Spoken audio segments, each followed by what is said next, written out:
फटाका फोड़ रहा है साला आदमी तो। कहाँ फोड़ रहा है? फोड़ दिया और एक हाँ और एक पैकेट। कुत्ता के सामने लो।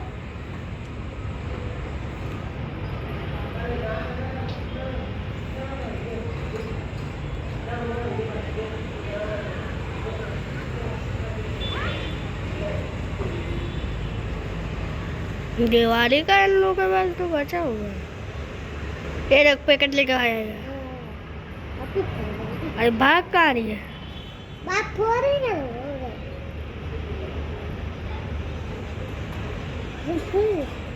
तो गाइस आज के लिए इतना ही। सब्सक्राइब कर देना प्लीज दोस्तों, प्लीज मेरे फैंस।